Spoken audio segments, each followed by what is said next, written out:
स्वागत है आपका एक और नए वीडियो में। आज की इस वीडियो में हम रिलायंस इंडस्ट्रीज़ के Q3 के रिजल्ट का हम क्या करेंगे, एनालिसिस करेंगे। उसके अकॉर्डिंग हम बताएंगे कि प्राइस क्या रहेगा, मार्केट कैसे मूव करेगा, रिलायंस इंडस्ट्रीज़ का प्राइस नीचे जाएंगे या फिर ऊपर जाएंगे, इस चीज़ों के बारे में हम बातें करेंगे। ठीक है, तो चलो सबसे पहले मैं आपको कुछ अपडेट दे दूँ। जैसा कि आपने देखा HDFC बैंक जो कि निफ्टी 50 का पार्ट है, ठीक है, जैसे ही वो HDFC लिमिटेड के साथ मर्ज हुआ, आप वो निफ्टी 50 का बहुत बड़ा उसने पार्ट कैप्चर कर लिया। पहले उसके परसेंटेज कम था, रिलायंस इंडस्ट्रीज से कम था, लेकिन जैसे वो मर्ज हुआ उसने क्या करा, बहुत बड़ा वेटेज ले लिया। तो जैसे ही HDFC बैंक के प्राइस गिरे तो आपने देखा होगा निफ्टी के भी, निफ्टी जो कि 22,000 पे ट्रेड हो रहा था वो क्या हो गया, थोड़ा नीचे चला गया। वो एक दिन में ही 800 पॉइंट नीचे चला गया और HDFC ऑलमोस्ट 8.16% एक दिन के अंदर ही नीचे चला गया। क्यों? क्योंकि जैसा एक्सपेक्टेड था वैसा उन्होंने रिजल्ट नहीं दिखाया, वैसा रिजल्ट उसका नहीं आया HDFC का। तो देखते हैं कि जो रिलायंस इंडस्ट्रीज़ है जो कि ये भी एक निफ्टी 50 का पार्ट है, तो इसने कैसा परफॉर्म किया है इसके बारे में देखते हैं। तो सबसे पहले हम इसके फाइनेंशियल चेक करते हैं, जो कि Q3 का रिजल्ट आया है रिलायंस इंडस्ट्रीज़ का अभी। ठीक है, हम देखते हैं। तो चलते हैं हम अपने कंप्यूटर के स्क्रीन पे। अब जैसा कि आपको यहाँ पे दिख रहा है कंप्यूटर के स्क्रीन पे कि ये रिलायंस इंडस्ट्रीज़ का ये आया है आपका 19 जनवरी 2024 को, ठीक है, Q3 का रिजल्ट आया है। अब इसके अंदर आप देख सकते हो, अगर हम ईयरली बेसिस पे देखें तो 240, 532, ठीक है, ये सारे अमाउंट किसमें, करोड़ में है। मैं पहले बता दूं ये सारे अमाउंट करोड़ में है, ठीक है। अब आप अगर ईयरली बेसिस पे देखें तो 2023 में 240, 532 था और 2024 के Q3 में 248, यानी कि ईयर ऑन ईयर देखें तो फिर बढ़ रहा है, ठीक है। लेकिन क्वार्टरली देखें, हम सेकंड क्वार्टर और थर्ड क्वार्टर में देखें तो सेकंड क्वार्टर के अंदर 255 था, लेकिन थर्ड क्वार्टर के अंदर क्या हो गया, 248 हो गया। इसका मतलब क्वार्टर ऑन क्वार्टर क्या हुआ, इसके जो ग्रॉस रेवेन्यूज है वो क्या हो गया, डिक्रीज हुए हैं।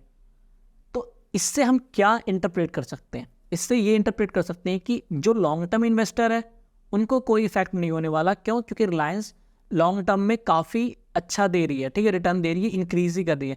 लेकिन शॉर्ट टर्म में क्वार्टरली बेसिस पे देखें तो इसके जो ग्रॉस रेवेन्यूज है वो कम हुए हैं। अब जो रिलायंस इंडस्ट्रीज है इसके अंदर बहुत सारे बिजनेसेस है, अलग अलग सेक्टर के हैं, जैसे ऑयल एंड गैस हो गया हमारा, और डिजिटल भी हो गया, रिटेल के अंदर भी आया है।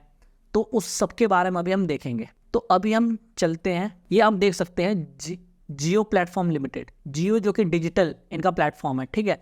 उसमें अगर हम देखें तो उसमें देखने को मिल रहा है कि उसका जो ग्रॉस रेवेन्यू है वो इंक्रीज हुआ क्वार्टरली बेसिस पे भी और ईयरली बेसिस पे भी।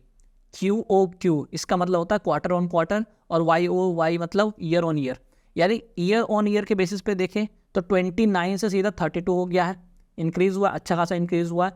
और सेकंड क्वार्टर से थर्ड क्वार्टर में देखें अगर हम यहाँ पे देखें सेकंड क्वार्टर से थर्ड क्वार्टर के अंदर, तो इसके अंदर भी आपको इंक्रीज देखने को मिल रहा है, जिसकी वजह से आपका एबिटा मार्जिन आप देख सकते हैं, एबिटा मार्जिन आपका सेम है।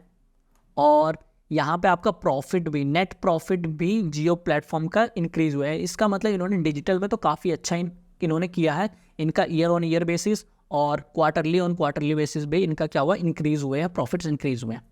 अब उसके बाद आगे चलते हैं, आगे हम देखते हैं इनका, चलो अब हम देखते हैं इनका रिटेल वाला, जिस पे सबसे ज़्यादा बेट करती है रिलायंस इंडस्ट्रीज। जो अब सबसे ज़्यादा बेट करती है वो बोलती है हमारा रिटेल और हमारा डिजिटल बहुत ही ज़्यादा अच्छा है, ठीक है, उस पर वो बहुत ज़्यादा बेट करती है। तो देखते हैं, यहाँ पे आप देख सकते हो कि ईयर और ईयर बेसिस पे जो रिलायंस रिटेल है वो थर्ड क्वार्टर 2023 में, थर्ड क्वार्टर में आप देख सकते हो 67 पे था, 67,000 करोड़ पे था।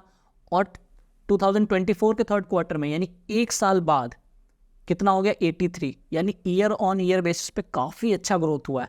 और यहाँ पे आप ये भी देख सकते हो second quarter of physical year 2024 के प्रॉफिट्स आप देख सकते हो 77,148, 77,000 थे और कहाँ तक चले गए, 83 तक। तो सबसे ज़्यादा जो ग्रोथ देखने को मिल रहा है वो या इसके रिटेल वाले में देखने को मिल रहा है, ठीक है।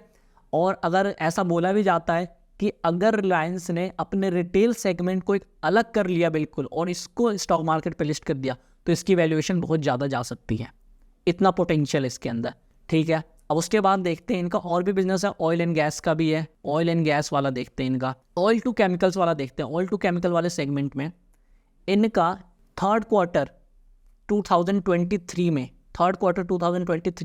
इनका 1,44,000 था, जबकि थर्ड क्वार्टर में 141 हो गया।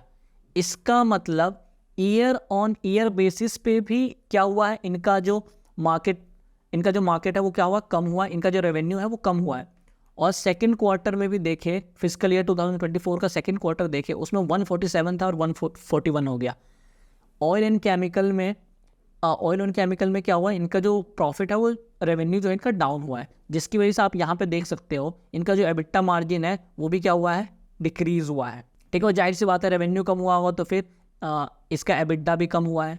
तो यहाँ से हमें ये देख सकते हैं कि इन्होंने ऑयल टू केमिकल इस वाले सेगमेंट में रिलायंस ने इतना अच्छा परफॉर्म नहीं किया है।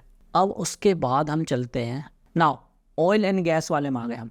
अब ऑयल एंड गैस वाले में हम देखने को मिल रहा है हमें कि क्वार्टर 3 2023 के क्वार्टर 3 और 2024 के क्वार्टर 3 में क्या हुआ है कि यहाँ पे 4474 पे इनका रेवेन्यू था, जबकि एक साल बाद यानी ईयर ऑन ईयर बेसिस पे देखें तो थर्ड क्वार्टर में क्या हो गया है 6719, यानी कि इंक्रीज हुआ है। बट अगर हम काफ़ी इंक्रीज हुआ, काफ़ी सिग्निफिकेंट इंक्रीज हुआ है, लेकिन सेकंड क्वार्टर के अगर अकॉर्डिंग देखें हम 2024 के सेकंड क्वार्टर और थर्ड क्वार्टर को अगर हम कंपेयर करें, इंक्रीज हुआ है बट इतना सिग्निफिकेंट चेंज नहीं आया है, नॉर्मल आया है। ठीक है, एज एक्सपेक्टेड इतना रिटर्न नहीं दिया है। अब उसके बाद हम इसके मीडिया बिजनेस वगैरह को हम इसको छोड़ते हैं। अब हम सीधा आते हैं इसके, अब यहाँ से आप देख सकते हो, यहाँ पे देखो net profit attributable to owners of the company, equity shareholders को कितना प्रॉफिट हुआ है ये देखते हैं। अब आप यहाँ पे देख सकते हो दिसंबर 2022 31 दिसंबर 2022 में 15,792 करोड़ का इनका नेट प्रॉफिट था ऑनर्स के लिए। ठीक है, और यहाँ पे यहाँ पे आप 2023 के सितंबर में देख सकते हो, उसके अकॉर्डिंग है 17,394, यानी कि इंक्रीज हुआ है, क्वार्टरली बेसिस पे इंक्रीज हुआ है। ठीक है, लेकिन यहाँ पे आप देख सकते हो 31 दिसंबर 2022 से 31 दिसंबर 2023 में अगर हम देखें तो यहाँ पे 15 था, और यहाँ पे आके ये हो गया हमारा, यहाँ पे आके हमारा हो गया 17,265, यानी ईयर ऑन ईयर बेसिस पे इंक्रीज तो हुआ है। लेकिन अगर हम क्वार्टरली बेसिस पे देखें, जो कि 30 सितंबर 2023 में और 31 दिसंबर 2023 का अगर हम देखें, तो पहले था 17,394 और अब आप देख सकते हो 17,265, यानी कि जो रेवेन्यू है, जो प्रॉफिट है, जो नेट प्रॉफिट है रिलायंस इंडस्ट्रीज का, वो क्वार्टरली QOQ यानी कि क्वार्टरली ऑन क्वार्टरली बेसिस पे क्या हुआ है, डिक्रीज हुआ है। इस क्वार्टर में क्या हुआ है, डिक्रीज हुआ है। तो इसका आपको इफेक्ट देखने को मिल सकता है मार्केट में। क्यों?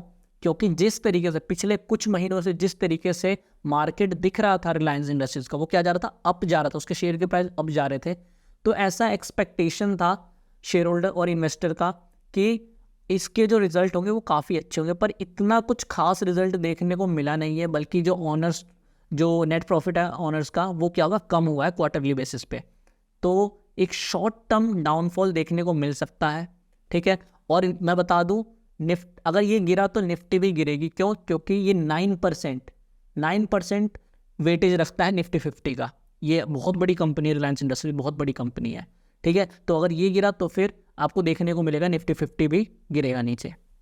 ठीक है, अब इसके बाद आप देख सकते हो कि अर्निंग पर शेयर जो है वो 2552 हो गया है। पहले कितना था, 2571, यानी कि क्वार्टरली बेसिस पे थोड़ा सा पॉइंट कुछ का डिफरेंस आया है, यानी कि EPS भी गिरा है।